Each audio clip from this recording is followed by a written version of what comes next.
So you are justifying us providing money and weapons to the very exact same terrorist group that attacked us on 9/11? You think there's justification for that? And she's like, oh, well, I just, some people might say, blah, blah, it's just like, give me a break. They're cutting our off on national television. Yeah. I introduced legislation while I was in Congress called the Stop Arming Terrorists Act. And the fact that that would even have to be done at all is a whole conversation in and of itself. But this was specific to under President Obama, how they were both directly and indirectly arming actual terrorists in Syria in that regime change war.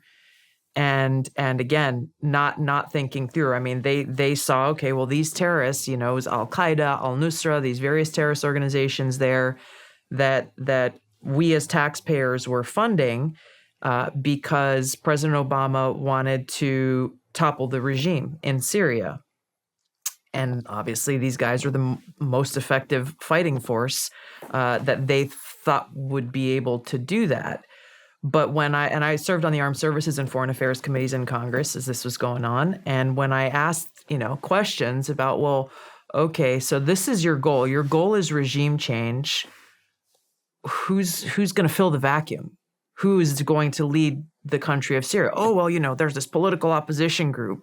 It's like, that's bullshit. Yeah. When you're arming Al-Qaeda and Al-Qaeda-linked Islamist terrorist groups, they are and will be the most powerful force on the ground. And their goal, you may not agree with it, but their goal, they'll be happy to take your money or our money as taxpayers and the weapons that we provide, and they will then fill that vacuum of leadership. That is who would replace the regime. And how does that serve our national security interests? How does that serve, how does that make us safer? And so as you were explaining this situation, it is a very similar situation. And whether the kind of lead time or the, consequences of this funding and who are we actually supporting and what are they doing with that money and what are their objectives, you may have your own pie in the sky, fantastical ideas about what you're doing, which is often the case, especially with my former party. But it's not Democrats alone. There were Republicans who supported that under President Obama, as I'm sure there may be some now with this funding. They say, oh, well, this is what we are trying to achieve, but very often it is not at all rooted in reality and the world that we live in. And so I was kind of like a blast from the past as you were talking about how we are yet again arming terrorists to our own detriment as a nation. And I remember, first of all, I sent out a blast to every member of Congress, encouraging them to co-sponsor the Stop Arming Terrorists Act. And it was my version of what you went through with the petition. Man. Very few. And I don't remember the exact number. I think we got, I'd have to go back and look at the number, but I think we got like Rand Paul in the Senate to introduce it in the Senate, but a very small handful of members of Congress actually signed on to this legislation. Why do you think that is? Why? They tell themselves that, and this is me guessing because nobody ever gave me a good reason why not to. What I imagine is they tell themselves, well, this dictator's a bad guy and we got to take him out. And well, if we got to work with these people or those people, then that'll help us to get there. And then, they don't actually think it through. I can't even if I were to, kind of like red team it and put myself in their shoes, I can't come up with a rational, logical argument about why they would refuse to sign legislation called the Stop Arming Terrorists Act. Either they are ignorant and choose to be ignorant, or they believe that the ends justifies the means. But the ends that they are looking at, again, that they are not rooted in reality. When you look at the real consequences of their policies and their decisions, it turns out time and time again to be an outcome that is counter to the best interest of our security and the interests of the American people. I actually, there was a reporter just off the House floor, all 435 members of Congress go and you vote. And the reporters, they'll huddle around the few exits that are there and try to catch people on their way in or out. And I remember this woman, I forget what outlet she was with, one of the main ones, and she was trying to justify that to me. She was saying, well, Congresswoman, don't you think that sometimes you have to work with people who you don't like in order to accomplish your objective? And I just remember looking at her, I'm saying, so you are justifying us providing money and weapons to the very exact same terrorist group that attacked us on 9/11? You think there's justification for that?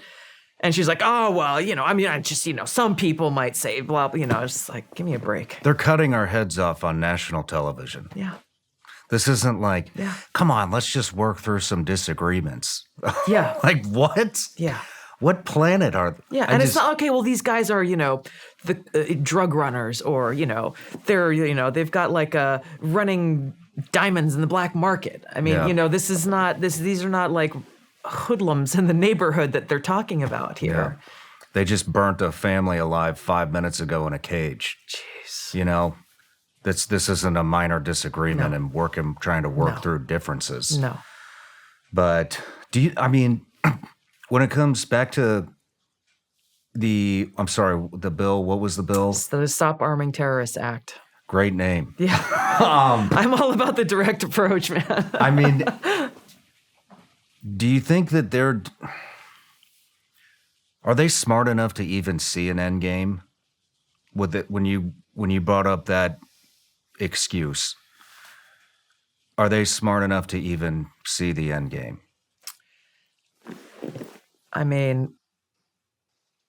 No is the answer.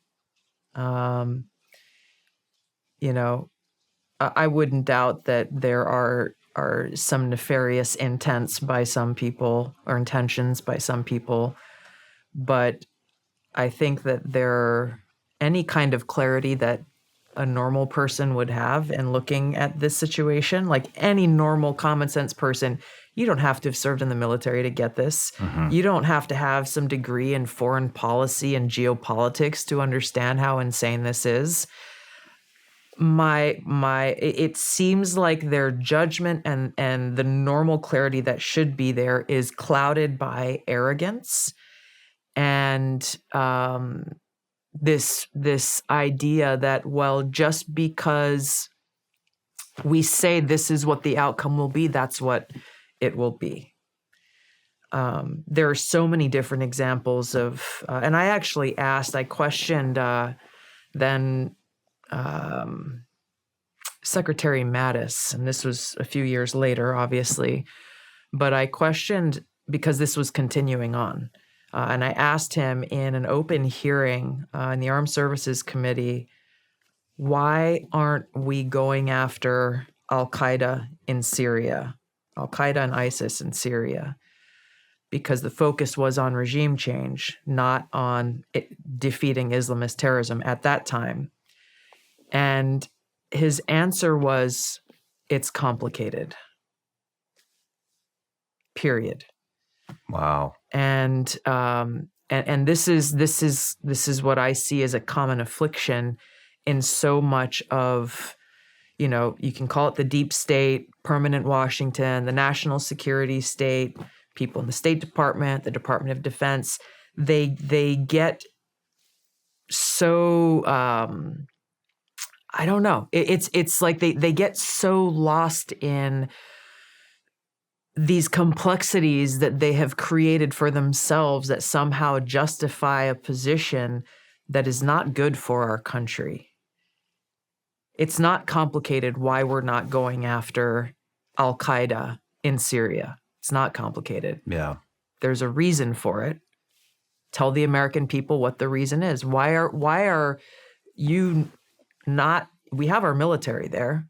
Why are you not prioritizing them going after and defeating this Islamist terrorist group that attacked us on 9/11. And yes, they've changed Al-Qaeda, al-Nusra, Jabhat al-Sham, and all these different names that they've used. Same groups of people, same radical Islamist ideology that's fueling them. In this same example, they took over an entire city in northern Syria, and they did so with the promise and protection of the United States government.